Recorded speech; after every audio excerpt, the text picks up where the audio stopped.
got a really cool way to do it. So I'm going to show you that here, and after I show you that, I'm going to kind of show you just a little bit of a way you can take it further, and one of the techniques I found that enhances it. So the first thing we do, we start off with a photo, and we duplicate the layer. So just go to Layer, Duplicate Layer. If you want, you can do Control-J on the PC, Command-J on the Mac. That creates a duplicate copy. Then I got to take the color away from this copy. So I go to Image, Adjustments, and go to Desaturate.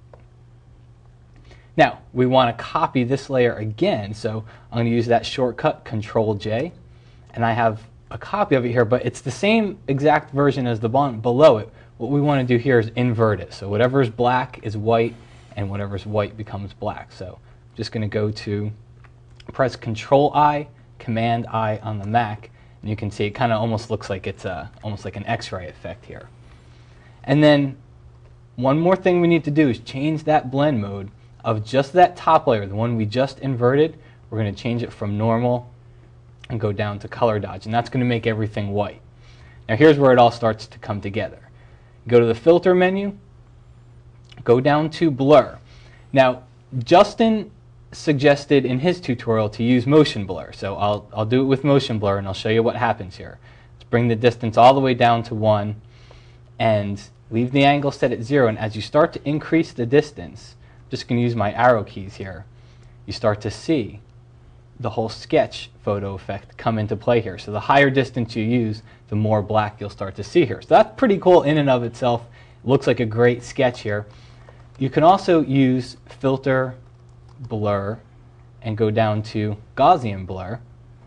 And if I started off here at 0 and just start bringing that up, I'm just going to use my arrow keys here, you get a little bit of a different effect here. To me, the blacks look a little bit blacker when you use the Gaussian blur than the motion blur.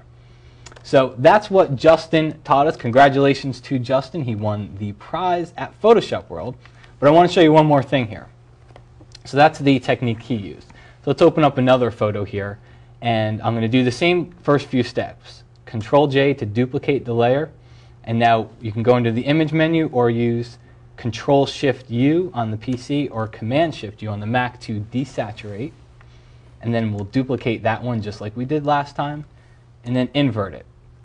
So up to now the steps are still the same. I go to the blend mode, I'll change that to color dodge. Now here's where it changes. I was experimenting with the different filters here. If you go to the filter menu, go down to other, and there's one called minimum, and it's quite possible you may have never used the minimum filter ever before, but watch what it does here. Check it out, look at that.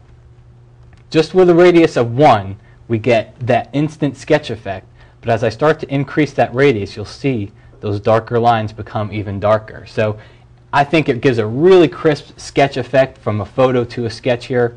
And again, just adjust that radius setting, hit OK, and you are done. And just to show you what it did on the other photo as well, I ran it on that one and it works just as well on that photo too. So you've got a kind of a couple different ways you can take that last step in the tutorial.